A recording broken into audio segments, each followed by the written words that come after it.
ready to give a massive Pride in the Port Murringer Comedy Night welcome to the absolutely amazing Abby Myles!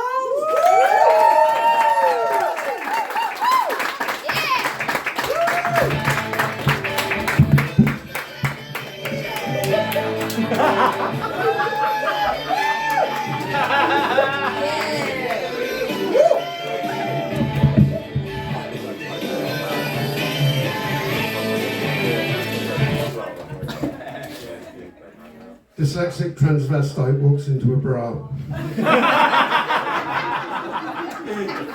Never underestimate the importance of good entrance music. It was either that or Mysterious Girl.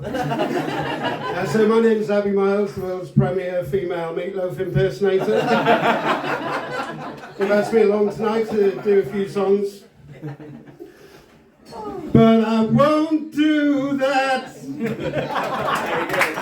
So, I grew up in the 1980s with all the strong male role models of the day. Prince, Freddie Mercury, Boy George. My father was a pantomime dame, and my mother was a seamstress. She used to try dresses on me because she couldn't afford to buy a dummy. But luckily I escaped unscathed with no lasting psychological effects.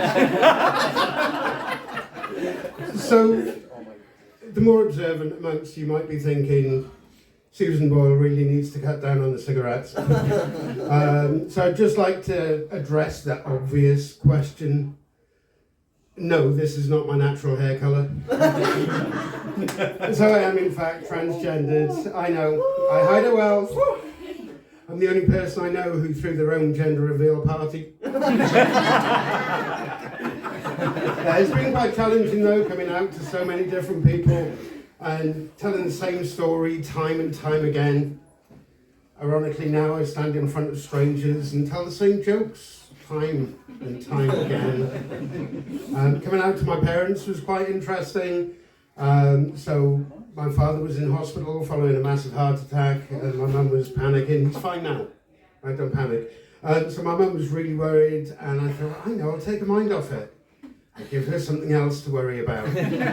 So her words have stuck with me ever since. She said, I don't understand, but I support you. But maybe it's not a good time to tell your dad.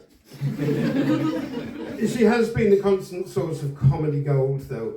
The one time she turned to me and said, so does this mean you'll start dating men now? I said, Mum, lesbians? I know I'm not allowed to call myself that anymore according to the new act, so that bit might not last. So to make life easier for myself, I actually wrote and published my life story last year. It's called Abnormal, available from all good bookshops and Amazon. Buy it, I'll get about 40 pence. Be well worth it. So I did actually do a book signing in Waterstones recently. Yeah, I wrote I Hate You on 6 Harry Potter books.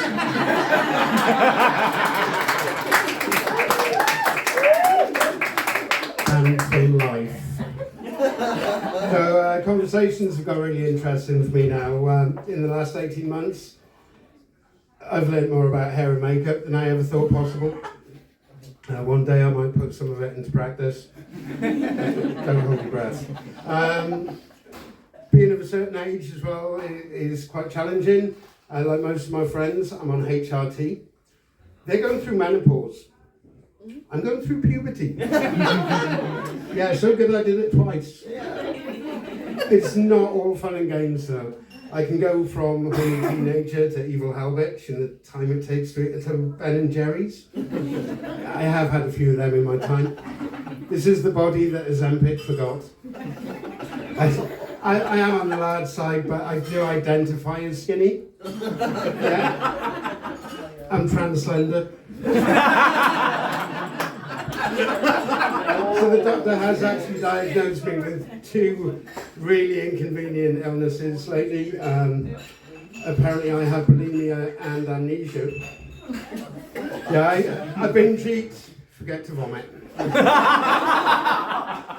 So I'm one of those people who still doesn't know what they want to be if they grow up.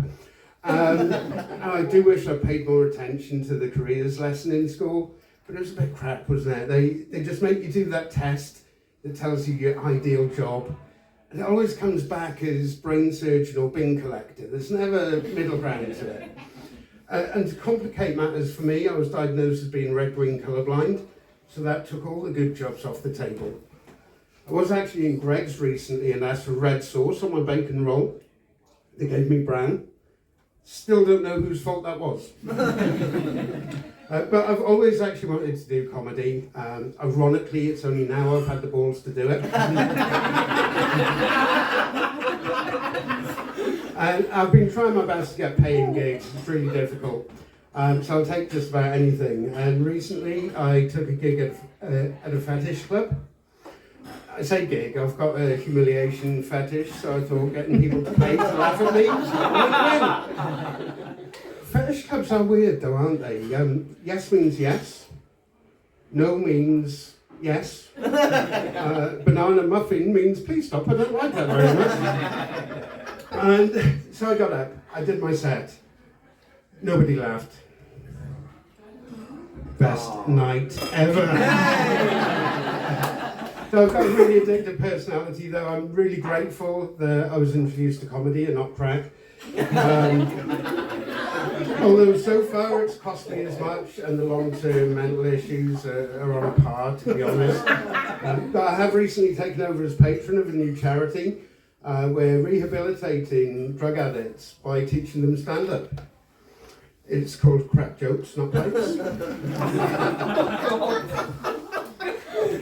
So yeah, being a child of the 80s though puts me in the whole Generation X category, which is fantastic.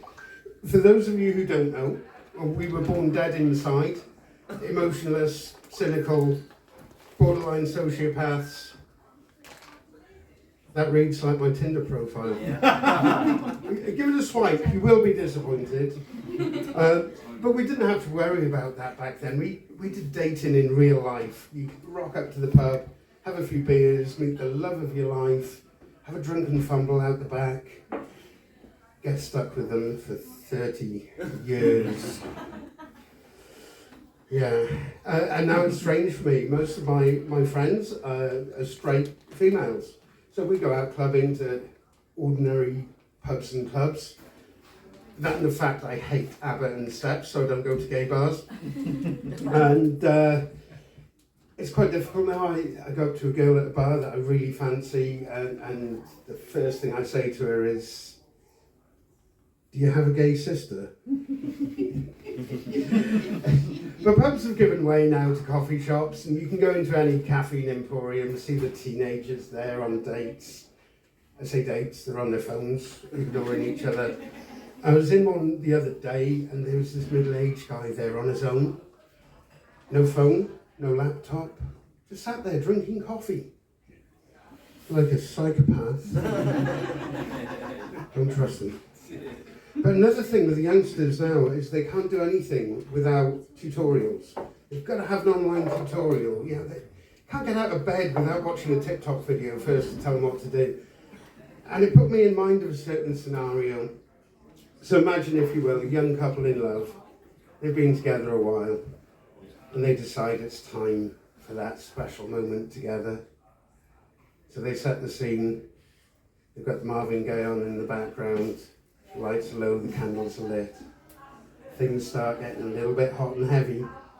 So they take the action upstairs. One of them's straight on the bed ready. The other one grabs their phone. "I'll be back in a minute. I need to check something." So off they go to the bathroom, bring up the artistic adult website of their choice, watch a few videos, get a few tips, and they're ready. So they come burst into the bedroom, and they say, "Hello, love. I've come to fix your boiler." So I was actually offered my big break in the artistic adult film industry many years ago. I was very excited for it. I thought, this is it, made for life. So I turn up for my first day, they hand me the script. I've been cast as the husband who leaves early for work. Got it. Everyone, you've been fantastic. I've been Abby Myles. Just before I go, if you like what you've seen, TikTok, Facebook, Abby Myles Comedy, Instagram, Abby_Myles. Before I go, I like to finish on a bad joke, and this one came to me at 4 o'clock this morning after I got back from the bathroom and couldn't sleep, and I think it's quite appropriate. How many turfs does it take to change a light bulb? We don't know. What do you mean, James? You're a light bulb. You'll always be a light bulb. You can't be anything else. Thank you. Good night.